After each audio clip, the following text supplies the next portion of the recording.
fans, welcome to another episode of the Cavs Pick and Roll Podcast, the podcast for diehard Cavs fans. Alex, I want to open up this episode to give you an opportunity to pay homage, to say your goodbyes, to say your farewells, to give your spiel to the G-Wagon, who is no longer a Cleveland Cavalier. This has to be a monumental moment in your fandom for the team. And before we get into anything, what do you got to say to G-Wagon? George Niang, G-Wagon. The fridge? I don't know what was to he the say. fridge? Was he the fridge too? Maybe I'm mixing that up with somebody. I don't know. Minivan. Minivan, right. The fridge. Minivan. It's not you, it's me. It just wasn't working. I tried to be there. We just couldn't connect. This season was better. It was better than last season. It just wasn't enough. Sorry, we had to let you go. Yep, George Niang is out. No longer a Cleveland Cavalier, as is Caris LeVert. That is the big story of the day, Alex, as we just wrapped up the 2025 NBA trade deadline. Always a fun day, but I don't know, Alex, did it feel like there was more trades this year than normal? Yeah, I mean, it was a happening trade deadline compared to seasons past. From what I remember, there was a lot going off. Yeah, totally. And we're going to get into some of that. It was kind of funny because, last time we recorded, we both kind of said, hey, we're on the team of if, they don't need to make a move, or if they don't make a move, it's totally fine. And as a result, I really wasn't even thinking about the trade deadline that much or like pumped for it until like yesterday. And then I started seeing some other trades happen. We'll talk about some of that. And then I started seeing the Cavs linked to a player or two. And then that excitement built up. And today, kind of just constantly not, refreshing the phone and checking notifications and all that kind of stuff. So the trade deadline is always a fun day. And I think we were talking about it at work. It always breathes some fresh air into the NBA 2K game, because now all those roster changes will be made, and then it pulls out a reason to play the game that we all stopped playing a couple months ago. Yeah. I was saying earlier, man, I need to boot up some 2K and run around his chunky G-Wagon before see how he plays in the game before they update the rosters. You're not going to have much time. You got pretty much tonight. By tomorrow, all that stuff will be updated, I bet. So yeah. So let's get into it. So Alex, the Cavs acquired. I'll let you drop it. Yeah, so the Cavs made a trade. They traded Caris LeVert and G-Wagon, George Niang, plus, what was it, 2 picks? Yeah. 3 picks? 3 second-round picks. 3 second-rounders. And 2 first-round swaps. 2 swaps, yes. That's 2026 and 2028. Yes, for DeAndre Hunter from the Atlanta Hawks. Atlanta Hawks went into fire sale mode.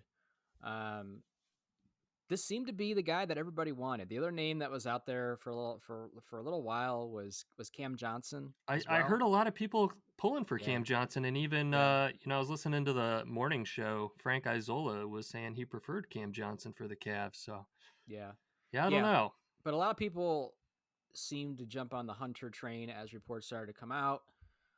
Starting yesterday, that the Cavs were linked and that they were front runners. That's the kind of stuff that came out today. They were having discussions, so on and so forth. And the Cavs land their guy. And what do we know about Hunter, Alex? Well, I mean, originally it came out, it was all, okay, the Cavs are looking at Hunter. They're looking to trade Caris LeVert. Yeah. It wasn't until later that we heard that G-Wagon was included as part of the trade, or all the picks. Yeah. But even just Hunter for Caris LeVert, I was kind of like, I really like Caris LeVert. He's a great player. He's one of Kenny Atkins's guys, man. He came from the Nets. Kenny loves him. Yep. He's great on defense. He's a spark plug in that second unit for offense. He's kind of an instant offense guy. So I'm going to miss Caris LeVert a lot. DeAndre Hunter, though, I'm excited to see DeAndre Hunter come in. He's going to fill that 3 spot that we've had a need for a very long time. Yes. He was actually teammates with Ty Jerome. Ty Jerome at Virginia. Yeah, and they were drafted the same year. I didn't realize that. They Oh, were yeah. both drafted in 2019. DeAndre Hunter was the number 4 pick, and Ty Jerome was the number 24th pick. I don't remember him being that high. I remember the Cavs having interest, but I didn't realize he went that high in the draft. And Hunter kind of already had a link to the Cavs because he has the same agent that Mobley has, actually. Ah, okay. Interesting. Interesting. Yeah. Yeah, what I like about Hunter is obviously his size. He's 6'8". So no more throwing a 6'5" guy in there or something like that. He can shoot the ball. He can get to the rim. He's actually having his best career season so far as points per game at 19 points per game, shooting 39% from three. Last night, the Hawks played, I think the Spurs or something like that. He played 39 minutes. He won't be playing minutes like that here. No need to. 39 minutes, 22 points, 10 rebounds, I want to say, a couple assists. So he's capable of filling it up. And on a team like the Hawks, it's kind of like the middle of the road and, kind of trying to figure things out. And obviously they made their decision today with the moves they made to go into rebuild mode, basically. Yep. He kind of had the green light, and not that he won't hear, but he's going to be your third, fourth option, something like that on this team. And the biggest question whenever you bring in somebody brand new, I don't care who it is, well, how would he fit in? How will he gel with the other players? But I'm not too worried about that. I think with his athleticism, everything that he brings, he's going to have an easy time fitting in because the defense has to worry about Darius Garland dancing with the ball at the 3-point line, Mitchell trying to get to the rim, throwing oops to Mobley and Jared Allen, and Hunter's just going to be sitting there wide open in a corner somewhere or catching the alley oops himself. And he just really gives us that size on the defensive end too when it comes to a wing, which we need to make up for our small backcourt. Were you surprised to see the Hawks blow it up? Because they started off the season pretty hot, and They I know they did. lost, and then they lost the last 9 of 10. Yeah, And then I saw yeah, they traded Bogdanovich, who's been struggling this season. yeah. They traded away Bogdanovich too, and that's what really signaled to me, like, yeah, okay, they're going in rebuild mode. And I guess Trae Young can still be your franchise player, but it's going to be very interesting to see what the future holds. I mean, looking around the East, I mean they're miles apart from like where the Cavs are at, where the Celtics are at. So they decided to cash in their chips, and the Cavs, like we've been for the last several years, got to be the beneficiary of that. And we got our guy that fills a need. And another thing I really like about this trade is people will say, well, maybe you lost some depth, right? Because Karras and Niang both came off the bench. Well, think about this. I'm going to assume that Hunter is inserted into the starting lineup. There's no more of sometimes it's Max Strus, sometimes it's Dean Wade when he's healthy. Okoro. No, yeah, Okuro. No, it's Hunter. And now Strus, Wade, Okuro are all coming off your bench, and that trio, I feel, can outweigh the production that a Niang and a Levert can, gave you as far as a combination. Like, I feel like we're going to be okay with Max Strus, coming off the bench. He's going to be okay. You know what I mean? Yeah, I and, agree with and that. Dean Wade, too, gives you that depth as far as now he's another backup big option to come off the bench when you you really don't want to throw Tristan out there for 25 minutes a game during the playoffs. You want to throw him out there in certain situations, but Dean Wade can be that young backup big that comes into the game, and helps with the big rotation as well. Right. Well, we kind of had a logjam there. I mean, Yeah, we have a lot of players that are good that just couldn't get the minutes that they need. So it was. absolutely. I know we sent 2 players out and bring 1 player in, but that 1 player, I think, the impact, the positives definitely outweigh the negatives. Yeah. Though I'm going to miss Karras, and um, I'm going to miss Karras.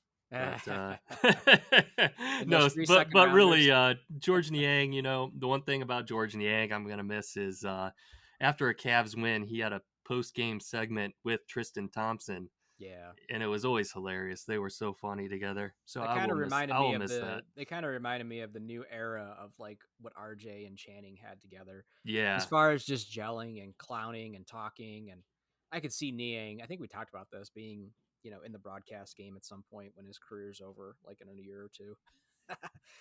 But it'll be interesting to see what happens with LeVert. He is, an expiring contract, 16 million that'll come off the books.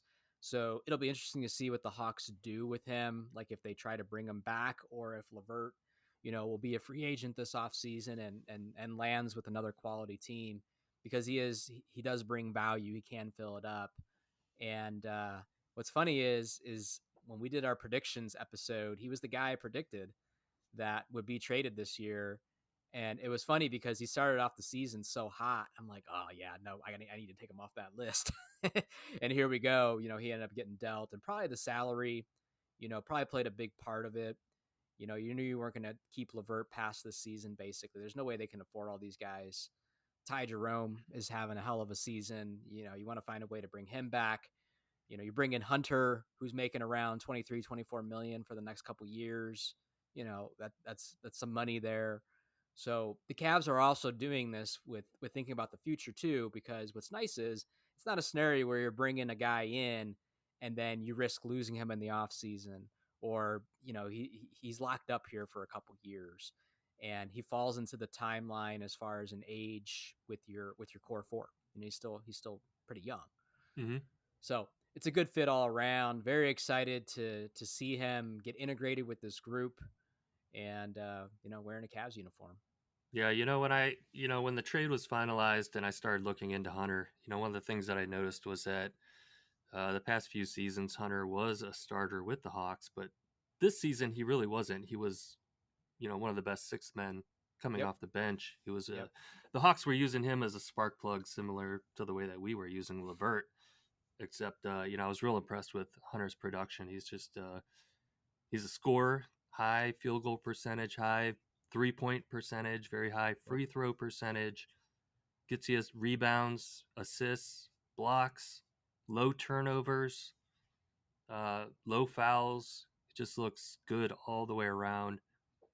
Yeah, and when they want to play small ball, Yeah, like Hunter can move to your four, and he's out there running around with Mobley, and that's kind of good because your power forward can actually shoot a three ball.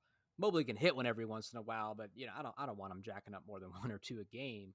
To where if Mobley's running at the center and Hunter's running around at the four, with like Garland and Sam Merrill out there, like that's a small quick lineup. Hunter could be, he could take advantage of that, and especially if he's playing against a big that doesn't move that well. Between him and Mobley, they're going to be running, races around these defenders and stuff. So it also gives the Cavs more flexibility that maybe they didn't have prior as well, even with Dean Wade when he was healthy and inserted into the starting lineup. Yeah, the thing that excites me the most about Hunter is how he's going to match up with Tatum. Yep. We needed somebody to guard Tatum. I'll tell you what, it wasn't LeVert and it wasn't Niang. It's not even a It's not Kuro. going to be Dean It's not even Wade. a Kuro. Yeah. Okoro, Too yeah, small. Too too small. small. Yep. We finally have somebody that, we can match up with Tatum. And let's be honest, that's who we're building to beat. We need to beat Boston. Yep. You're not getting to the finals if you can't figure out a way to get past Boston. And they got length on that team, and Hunter, you're absolutely right, gives you some size. Again, now Dean Wade doesn't have to start the games guarding Tatum, but when you want to keep just throwing guys at him, Dean Wade now off your bench is another body, because you were never going to throw George Niang on Tatum, right? He'll get torched. You would probably throw a Kuro at him. Or Kuro will be bouncing between Brown but a Kuro's too small. Like, Tatum's got that height on a Kuro, so it'd be a mismatch. Now you can have a Kuro thrown as another body to Brown. You can have Hunter being, at Tatum. And yeah, it just helps us a little bit with those teams that have a bit more length than what the Cavs do. Because past Mobley and Allen, we're not a very big team from a height perspective. Right. So yeah, great deal. I posted a poll, what grade do you give, the Cavs? Got about 65 votes, and it was like 89% was an A. So people love the trade. Saw a lot of comments on social media, and this feels like an all-in move without mortgaging the future. Like they didn't have to move really anything too significant. I like LeVert as well, but they didn't touch their core four. They didn't trade away, some of the young gems that are sitting on that bench that, in any other team would get rotational minutes. You know what I mean? Like we didn't mortgage the future in any way, in my opinion. If So anything, Niang and Levert were two of our three oldest players. yeah, The only player on the roster older is Tristan Thompson. So we even got a little bit younger. yeah, And and Hunter this only being 27 yeah, 27 years old fits our timeline. He fits. he's right there. He's Yeah, right there, which is awesome, right? And the Cavs also got below the cap. I think they're 1.5 million below or something like. They have 1.5 million to spend now, below the first and apron. Yeah, before the first apron, so that gives them an option or so to bring someone in. And now that the trade deadline is passed, the next season that starts is the buyout market. And I want your opinion on this. The Cavs almost immediately were already linked to none other than Ben Simmons, who is a buyout candidate in Brooklyn. What's your thoughts on that? not really sure how to feel about that. Not a Ben Simmons fan. Yeah. He can't shoot the ball. He can't He shoot won't the shoot the ball. three. Yeah. Yeah, he won't shoot the three. You're right. A driving kick guy, sure. I don't know how he is on defense. It's been a while since I've Yeah. watched It's paid Ben Simmons in a attention. game. I don't know. He is he's a really tall, lengthy point guard. But Yeah. yeah. No, I don't know how he fits. Like if we I would don't have, see he'd get any minutes here. I don't know. I don't either. I don't. I'm not giving him minutes over Dean Wade, and I'm probably playing Tristan before I'm playing Simmons. If that deal for Hunter would have involved a Dean Wade or something like that, which I started to think like, oh crap, what if they trade someone like a Dean Wade or someone like that? Then maybe it makes sense because now you need a big, but I would wait to see what other options are out there. But I thought it was interesting that the Cavs were immediately linked. There was one other team as well, and I guess we'll see what happens here. But it'll be interesting to see what the buyout market turns into, and if the Cavs can take advantage because they have an open roster spot now with two going out and one coming in. So that was probably by design as well, and I'm sure they'll find a way to take advantage of it. They'll fill that roster spot in some way. Yeah. So kind of exciting. I wasn't really expecting, a trade to actually happen. But again, this feels like a very all in move. The Cavs understand their time is now. And that's what teams do, Yeah. in this scenario. So, I had no expectation. I think probably even the last episode, I was saying, I hope the Cavs just stay pat. Like, don't yeah, make a move. Don't yeah, do anything. We're the hottest team in the NBA right now. But when I started seeing the rumors of Hunter and looking into it, I'm yeah. like, It's hard oh, not to get it excited. makes some Yeah, sense. I could see yeah, that. yeah. And yeah, now I'm glad it happened. So before we wrap this part up, do you have a favorite Karis LeVert or George Niang moment while they were here? A favorite moment? Yeah, sure. Like a memorable moment. Boy. Nothing off the top of my head, really. So their jerseys aren't going to be hanging in the rafters. Then I take it. Nah, nope. I go to the game where I can't remember if it was last year. I think it was last year, where Levert and Mitchell both dropped. What was it, 41? They both had 40-point games in the same game. That was such a fun game to watch Levert just go off like that.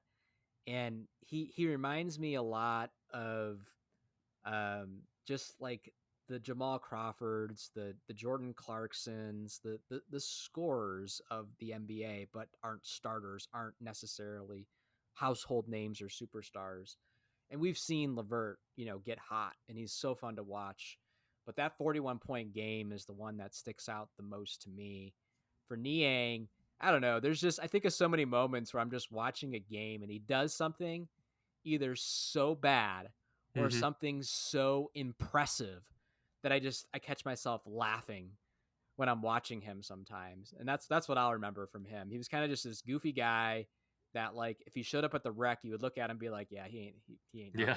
nothing. And then you see him pull some of these moves or knock down some of these shots every once in a while. You're like, damn, he's kind of that, under the radar kind of guy sometimes. Also horrible at times as well. But Absolutely. he gave me some laughs over the last 2 seasons, that's for sure. Yeah. So, Alex, the Cavs obviously weren't the only trade that happened. This was a busy trade deadline, lots of moves around the NBA. I'm going to make the bold statement, though, before we get into some of the ones that caught our attention. What I like about this trade deadline is I don't feel anybody else in the East significantly got better.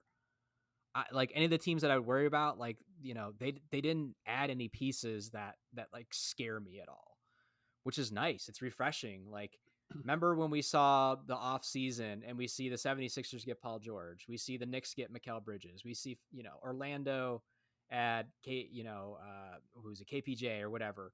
Like, we see all these moves that were made and we're like, Jesus Christ, crickets, man, crickets for the most part in the East. I love it. I love it. Yeah, we got to talk about the elephant in the room trade. Yeah. Why don't you go ahead and Kevin Porter Jr. trade? That's what you're talking about, right? I'm talking To the about Bucks. the big the brow. Anthony Davis. Yes. From the Lakers to the Holy Mavericks crap. for Luka Doncic. Who could believe that happened? Man. I was in shock. I was in shock for a good 2 days. Couldn't believe it. It's still being talked about, and it's been, it's approaching 5-6 days now almost. Wild trade. It's funny because a lot of people say that'll go down as one of the worst trades in NBA history. I'm actually wondering, though, if for the next 2 years or so it's going to look like the Dallas made out okay. Meaning, if Davis is healthy, he could be still a lethal player in this league. He's still a star player. And with Luka out, this now allows Kyrie just to go buck wild, right? And it also opens up, Klay Thompson, who isn't what he once was with all the injuries that he had a couple years ago. But I don't know. Sometimes things work out weird to where maybe Dallas looks decent here, a little bit better than what they expected. But still, on paper, yeah, it feels like a crazy trade as an organization to decide to get older and ship out your franchise player while he's in the prime of his career. It definitely has huge positives and negatives both ways. Sure. The Lakers get a new face of the franchise for many, many years to come. Yep. They'll remain relevant. Even when LeBron retires, they're still exactly relevant. Yeah. If LeBron leaves in a year or two, they've got the face of the franchise. They got an all NBA player, probably top 3, top 5 at least in the league. He could, I'm hearing a lot of things about he could extend the amount of time that LeBron plays now, take some of the load off. Yep. At the same time, the Lakers lose their best big man, their rim defender. They were already one of the worst defensive teams in the paint, and now they lose the best player they had for defense. Right. And then with the Mavericks, they needed a big man. They got the big man they needed, but at the same time, they lost one of the best players, current best players there is. Yeah. Yeah, it's a wild move. There's all sorts of like conspiracy theories. I've seen multiple national people say, Dallas must know something that we don't know. And what else is crazy that has come out post the trade, that this was all done secretively. For a month, they were having conversations with Rob Pelinka, with the Lakers about, organizing this deal. It's not something that Jason Kidd knew about, the head coach of the Dallas Mavericks. Like, it was very secretive, and that was to reduce risk of it being, leaked. On top of it, it was Dallas approaching LA, not even willing to shop Luka, because they would have gotten a ton of offers, as you can imagine, and probably something better than what they got, to be honest with you. Meaning they probably got somebody a little bit younger, some young prospects, maybe a couple better draft picks. They would have got a truckload for him. So it's just wild that, like, the Dallas just, nope, this is the guy that we want. We're going to call that team until we can make the deal happen and tell nobody about it, basically. So it's just wild how it went down. And then you also start to hear well, what were some of the reasons why Dallas decided to trade Luka? And then you hear like the conditioning stuff, the fact that he's up for Supermax, things like that. And it's just, I see all that, I hear all that, but it just doesn't fully add up. Why you still decided to do that? And trade somebody else to get Davis. Find another way to get Anthony Davis. Like you could have got something better in my Yeah, opinion. yeah. I had heard that the Mavericks were just as afraid of losing Luka this offseason as they were of giving him the super Nah, max extension. Luka, he even said it, and it's easy to say after the fact, but I felt like Luka was going to be that Nowitzki, that rare player these days that spends an entire career with a franchise, and he said that after being traded. Like I thought I was going to be a Maverick for my entire career, which has got to gut you as a fan if you were a Luka fan of in Dallas. But it's crazy. It's man, Lakers made out though. They did add a center after losing Anthony Davis. They added Mark Williams from Charlotte. Solid. Young, young, big, athletic big, that'll fill a void, and he'll get a ton of run time and exposure out there just to continue to improve. But yeah, it's crazy because the Lakers could have very easily went the Hawks route. They've been a struggling team for the last couple seasons, barely a fringe team, not even making into the playoffs last year. Like they could have blew that thing up. And now what this does is, we'll see if they can get into the playoff race. And like you said, maybe it keeps LeBron around for an extra year or two now. Were you concerned at all that the Lakers were going to blow it up, getting Luka, going younger, try to offload LeBron? That was some of the reports Would that immediately LeBron came come to the out. Cavs? Yeah. Like there was reports coming out saying, now that they traded for Luka, they should trade LeBron to Cleveland and Bronny, and all that crap kind of comes out whenever there's any kind of possibility of LeBron could be done. You know, um, whenever his contract's up next, instead of them talking about him retiring and hanging it up, they're gonna see stories come out saying he's gonna do one last year in Cleveland just to end it Yeah. where it starts. You're just Uh, always a gonna forever retirement tour. Yeah. yeah, always gonna be linked to the Cavs in some way. But I never saw that as realistic, to be honest with you. I did see that Golden State Warriors had some dream where they wanted to like bring in LeBron and KD to pair up Mhm. with Steph and stuff like Yeah. that. But that That was a makes me pipe laugh. dream. That was a pipe dream. But Yeah. yeah, crazy deal for the Lakers. I mean, man, talk Speaking about of talk speaking of about the winning. Warriors, Yep. Go ahead. they did make a move. They didn't get LeBron or KD, but they got somebody. Who'd they get, Corey? They got Jimmy Jimmy Butler, Buckets. Yeah. Mr. New Complainer, who even got a extension on top of it. So he's signed for 2 years. You know what's going to happen in 2 years, Alex? Steph He's Curry's gonna be gonna announcing he's retiring from the NBA. I think this is gonna be. I think this is gonna be the last stint for Steph because he's Steph and or Jimmy and Draymond Green on the Oh, same they're team gonna now. clash hard, I think. Oh my god! And what's funny is what came out was that the Warriors wanted KD back, and Steph Curry even had a phone call conversation with KD and got the sense very quickly that he wanted nothing to do like with Golden State and going back there. And that kind of publicly recently came out too over the last day or so as well, which is kind of funny, it's just kind of crazy to think about that. Like he won a ring there, but I don't know. It, Yeah. it was just a weird thing because he was only there for what, a season and a half, 2 seasons or whatever. And then there was the whole, He won two rings with did them. he win two I think he was rings? there for 3 Yeah. seasons. So it's just kind of wild that like he wanted nothing to do with that. And yeah, the Warriors went the Jimmy Butler route instead, which netted the Heat Andrew Wiggins. Um, so the Heat's probably the only team I would say that maybe got a little bit better because you traded out an older star player that basically wasn't even playing for you the last 2.5, 3 weeks now, has been disgruntled and been nothing but a distraction and was owed some money on top of it, right? And you brought in a younger player that probably gives you better production value at this point in their career than Jimmy did. And, Wiggins is going to come in with a chip on his shoulder, and he'll fit in with Bam and Tyler Hero and Rozier's still out there and stuff. Like that's a nice little piece to add to there. core of their roster as well. But we'll see how big of an impact that makes. What's crazy is 5 teams were involved in that trade. I don't remember all the details, but like again, like bullet dodge, like nobody in the East, like the Celtics weren't involved, the Bucks weren't involved. You know what I mean? Nobody in the East really got much from that deal outside of the Heat getting Wiggins. Right. Yeah, and all the early reports were that Butler wanted to go to the Suns, right? He wanted to go play with KD and Booker.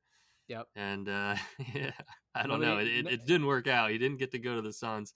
And there were also reports that he was like completely flat out denying any other, rejecting a trade to any other team. His list was very small. I heard it got down to 4 or something like that. And that's the kind of stuff that, as a fan that can only dream about getting to play basketball for a living, the money they have and all that. Like, that's the kind of stuff that just turns you off as a fan, to where like we all know it happens, but you don't want to see a star player dictating where they go. You know what I mean? Basically whining publicly and then getting what they want at the end, and then going to a contender and then getting a contract. Like he's basically rewarded for that.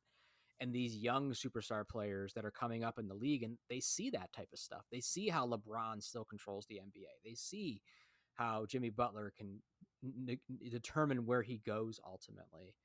And it's just like, man, that's, as a fan, that's good. Yeah, He's now on my list. You know what I mean? Like, screw Jimmy. If you sign a contract, you should honor that contract. You're making millions of dollars. You should show up. You should do the work.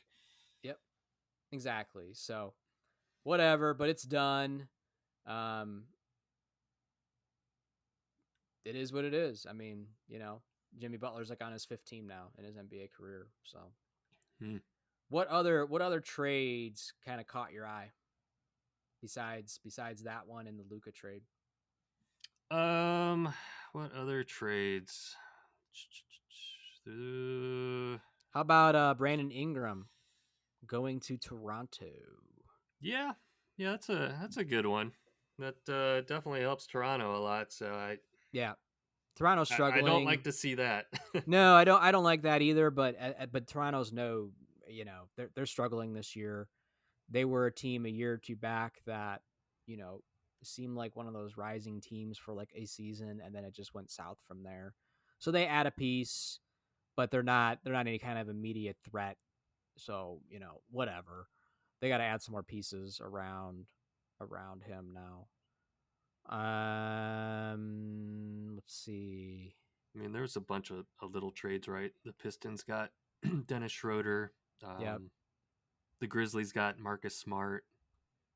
How about the Bucks deciding to move on from Chris Middleton for Kyle Kuzma? Some other small pieces involved, but yeah, I don't know what to think about that one. That's just kind of a weird one. I mean, Middleton, quid quo pro, yeah. I mean, Middleton's been there for a long time, but he's getting up there a little bit. And Kuzma is just, I don't know. It is what it is. I was wondering if Middleton would be a buyout candidate potentially, because that's a weird. I mean, if I'm Middleton, on the other side of my prime, basically, I don't want to be on a team like the Washington Wizards, and I highly doubt they want to make Middleton like the beginning of their rebuild, basically. So that'll be interesting to see. How about Zach LaVine going out to Sacramento, and De'Aaron Fox landing with San Antonio, gets to pair up with Wembley. That should be pretty interesting. I like that move. That's good for the Spurs, because that's that should be another cornerstone, right, in their franchise moving forward. Chris Paul doesn't have that much time left. He's not the guy anymore. De'Aaron Fox, rising star, can fill it up. I was actually kind of surprised, the Kings decided to move on from him. And Zach LaVine finally gets out of Chicago, and he's playing with DeRozan again, which is kind of funny, which he played with in Chicago. Yeah, that's funny. Yeah, so I mean, some names were involved this year for sure,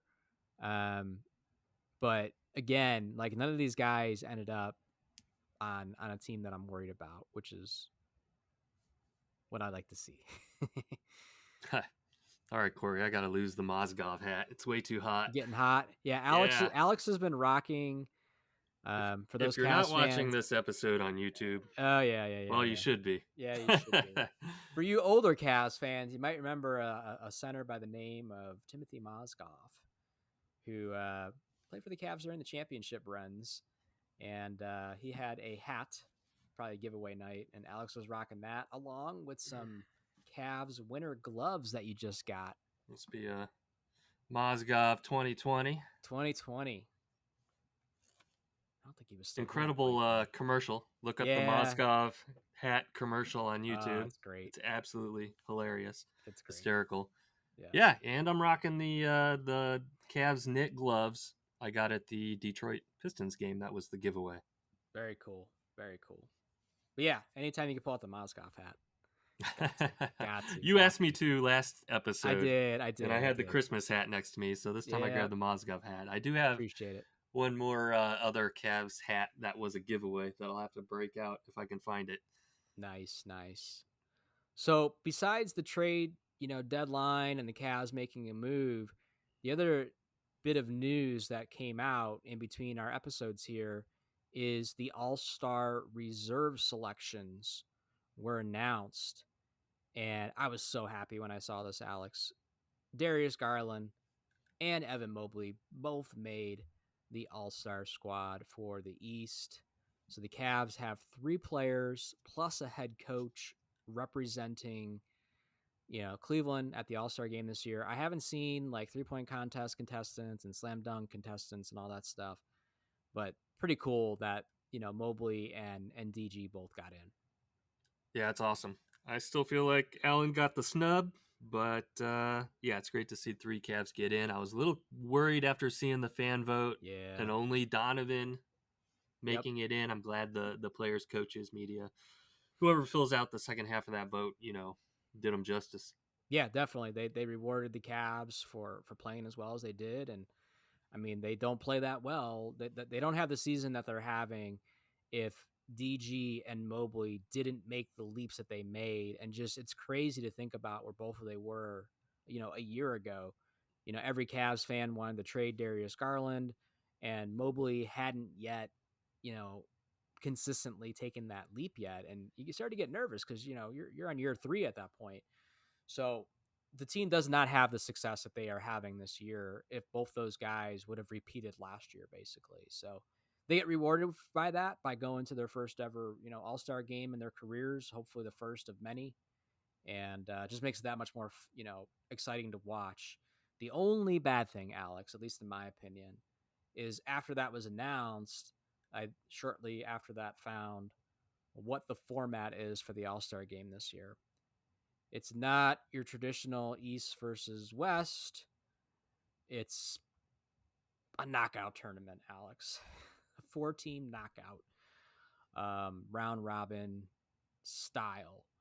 And Charles Barkley, Kenny Smith, Shaquille O'Neal are the coaches. And they made their draft selections the night that we're recording this episode, actually. And Darius Garland and Evan Mobley are on the same team. Kenny Smith drafted them. And Charles Barkley drafted Donovan Mitchell. And the last thing I'll say, and then I'll shut up and get your reaction, is the games are to 40 points, and then that's the game. So it's the first one to 40 points. You're the winner, basically.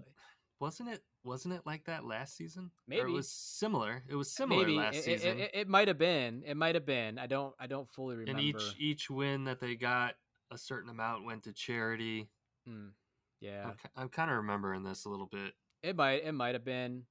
But what's your thoughts on that? As long as they're just trying to figure out a way to make these games competitive, right? I mean, the last I don't know how many years of All-Star games it's just been they don't really play. Nobody plays defense. Yep. It's just kind of a sideshow. It's not that interesting to watch. It's not competitive. So if this is the format that gets them to play, hey, there's something on the line, first to 40 points. Yeah. Hey, let's do it. I think it's kind of cool. It should minimize, because I mean an NBA game, including an All-Star game, it's a pretty long game, right?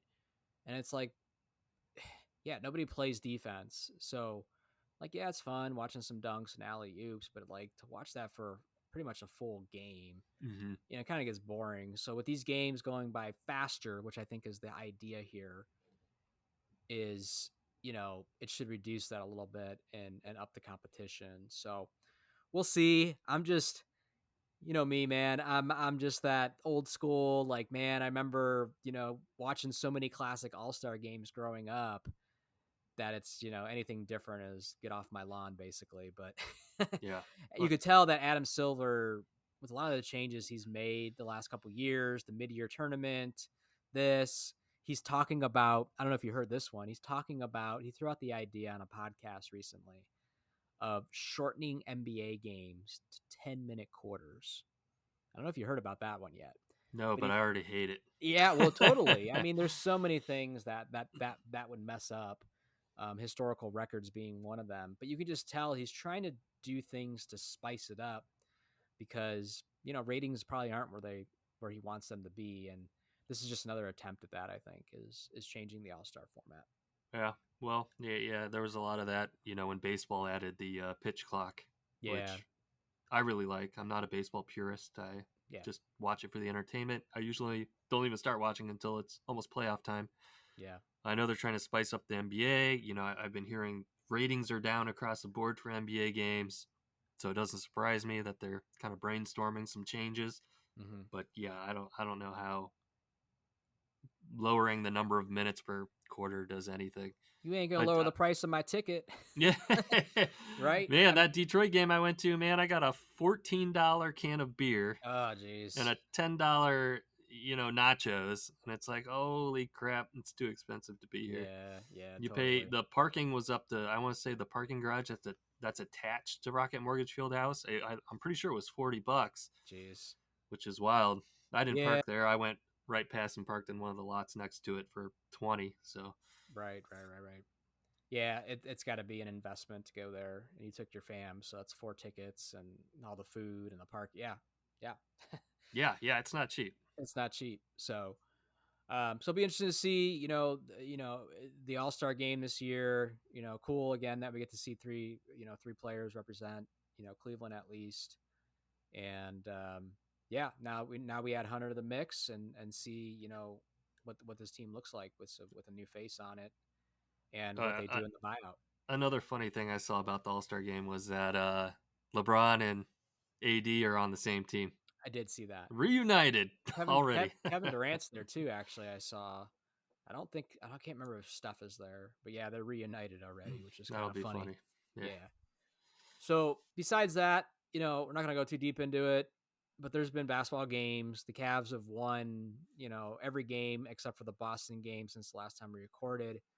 We won't go too deep in any of these games, but sure. gotta talk about the DG game winner against Detroit. How Oh man, that was how awesome. awesome was that? Yeah, I that mean, was that was sick. I watched that, probably a dozen times over and over and over again in slow mo.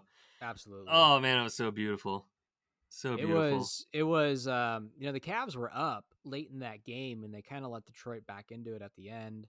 Questionable, refereeing going on as well. But, the Cavs kind of escaped that. Like, I don't know what would have happened if that game would have went to overtime. There's no Donovan Mitchell playing this game. You had some other heroes in this game though. Mobley had a huge game with 30 points. Garland drops 25, and the combination of Ty Jerome and Porter Jr. give you almost 30 points off the bench as well. And I was telling you at work today, before the trade became official, um, I hope they don't throw in someone like a Porter Jr. because, Porter Jr., although he's kind of buried in the rotation right now, he just proved that he could still produce for you when needed. And I'm thinking of past this season, Ty Jerome's having a huge year. He's up for a payday. Don't know if the Cavs will be able to afford him or not. I hope they find a way to bring him back. But I'm just glad they didn't move a piece like a Porter Jr. They didn't give up our rookie Jalen Tyson. They didn't give away our sharpshooter Sam Merrill, who just went off a game or two before that against the Dallas Mavericks for 9 3-pointers. Like you didn't give up some of those other diamonds in the rough on this team, which is why I love this trade even more that they made for Hunter. Yeah, yeah, absolutely. I was thinking the same thing. Yeah, and DG hitting that shot from the logo, man, that's a big moment for him. Oh, that was Um, incredible. I'm trying to remember exactly. Was it 6 seconds on the clock, or was it even less than that? There was it only a wasn't it wasn't very much, yeah. There was but only a few seconds. he brought the ball all the way up, dribbled through like two defenders who did a pretty piss poor job, allowing him to get by him, and just pulled up and just drained it. And the Cavs bench goes crazy. Donovan Mitchell in street clothes comes up, gives him a big bear hug from behind, and just Oh man, I can't. I just awesome. could not believe he made that shot. That Yeah, was just. yeah, I yeah. went back. Yeah, I just kept watching it over and over and looking at the crowd's reaction and the Oh players on the man, bench reaction and yeah. just taking it all in. And And that was in Detroit. So if you're a Detroit yeah, fan, yeah, he you're launched like, that ball from the Detroit logo, ah, hit the shot, and then when just he landed, he just just stood the there, crossed pose. his arms, yeah, and posed, Just got to and be the gutted. place just exploded. Yeah, You got to be gutted though as a fan at that game, because you watch your team basically battle all the way back in it. JB's got to be gutted. You got smoked the first time, and then you think maybe you're gonna sneak one out, sneak one in, especially with Mitchell out, and then you just have your former point guard just nail one from the logo to yeah. send you home for the night. Crazy. Watching the instant mass heartbreak on Yes. all the fans' faces in the arena Yes. was beautiful. And then Yes. after the shot, and he's kind of like walking back towards the bench. Do you see him like motioning with Oh his yeah. hand Yep. to Yep. fans, and people were barking at him, and he like Oh went yeah. up to a guy along the sidelines. I couldn't read what he was saying, but you could tell he's Yeah. like getting heated with the fans and telling them where they Yeah. could go shove it. So Yeah. loved it. And we should get to talk a little bit about before all that happened with the Jared Allen. Yeah. Set Yeah. Go ahead. a pretty Pretty hell good of a pick. pick. Yeah. Yeah. That who I'm trying to remember who he took down. Was it Thompson on the other team? I don't remember who it Yeah, I think it was. was Thompson. He set a pick. Yeah. Thompson ran into him. Jared Allen, I mean, it's not like he pushed the guy down or Yeah. threw He his kind of shoulder into him or anything. He just stood there like a solid wall. Yeah, he And leaned into Thompson, he leaned into him a little bit, but a little just bit, it yeah, wasn't like some Draymond Green crap where he just threw up elbows and kicked him in the nuts on the way down yeah. or something like that. He He, immediately just turned and went to the bench. He's like, "All yeah, right." he kind of gave him like a chest bump, I guess. Yeah, yeah, yeah. And Yeah. Thompson just flopped to the floor, and Yeah. Jarrett just immediately turned and started walking to the bench. And uh, shoot, I'm trying to remember if it was a Cade or somebody from Somebody Detroit somebody ran over and somebody tried to shoved run him. up, and Yeah, and then Allen didn't Garland even ran acknowledge. over. And Allen didn't even acknowledge. This is funny because Allen is such like he just reminds me of a big kid. He just seems like a goofball. You know what I mean? So, but you need that every once in a while. You need to kind of send a message, and teams definitely have sent messages to us over the years, and they got to be ready to bring it come playoff time, Hmm. and be a little bit physical. So I liked it.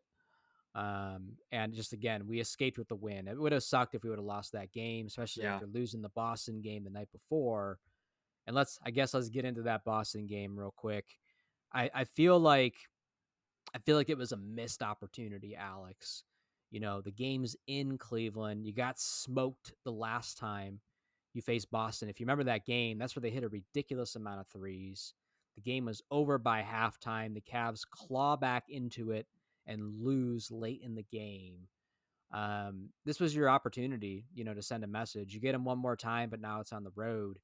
And like we said earlier, Alex, you ain't winning a chip if you can't figure out a way to beat Boston. And I'm not talking about one time in a regular season, but in a series, because that's who you're most likely going to meet before, in the East, finals, basically.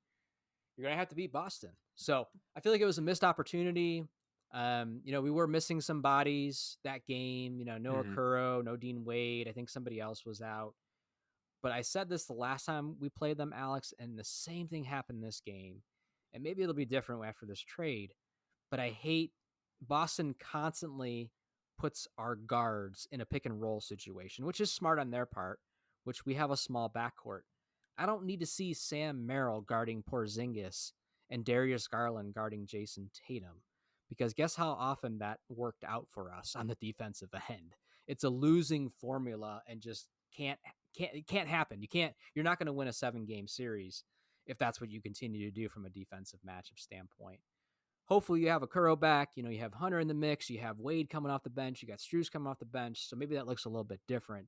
But to me, it was just so aggravating, along with the turnovers we had that game. We had some stupid turnovers as well. Mm-hmm. And we just couldn't get going. You know, neither team was scoring.